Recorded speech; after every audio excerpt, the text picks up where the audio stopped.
Thank you, Mr. Chairman.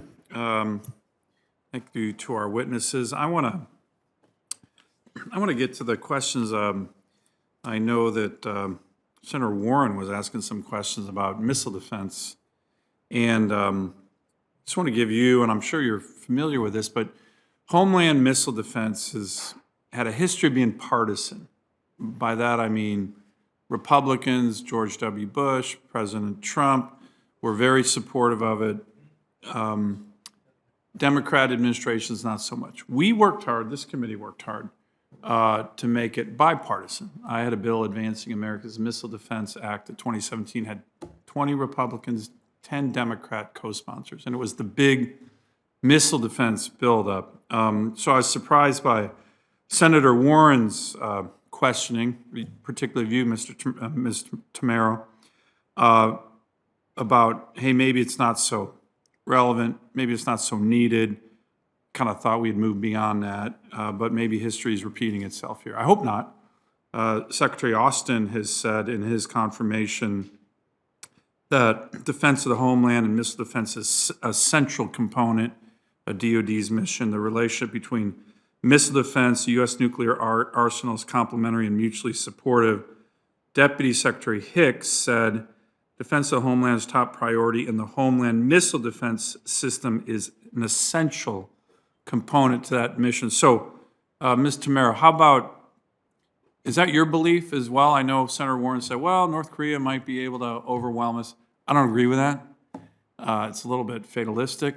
What's your view? I think it's a strong one on the importance of our nation's homeland missile defense right now. Yes, completely agree. Homeland missile defense is a high priority. You turn your mic on.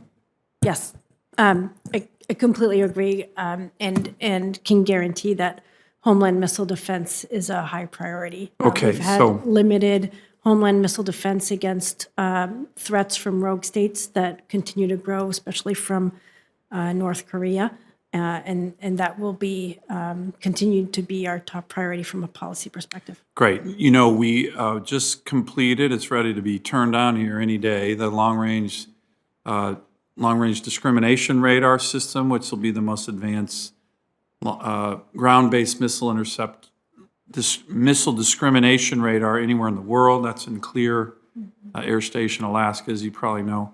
And we've dramatically built up the missile fields.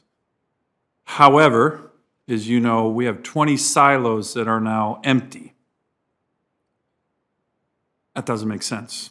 How quickly can we get missiles and the kill vehicles on top of those into those silos at Fort Greely right now that are empty? I think that should be a priority of the departments. Is that a priority, and how quickly can we do that? And do you agree with me that doesn't make any sense, 20 empty silos? I'm aware that we're increasing and improving our missile defense capability, and adding those 20 silos is part of the improvement. I think The silos are dug. The silos are ready. The silos just don't have missiles. right, and so we are investing in a new interceptor, as you mentioned, and so looking at ways to continue to have a strong homeland missile defense and ways to improve will be something we look at as part of the missile defense review.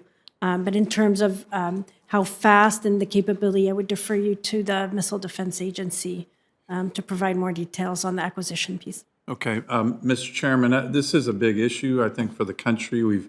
And I believe we're advanced having missile a defense. hearing just on that subject in several weeks on missile defense.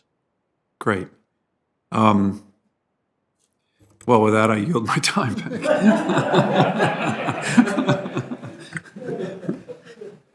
Thank you.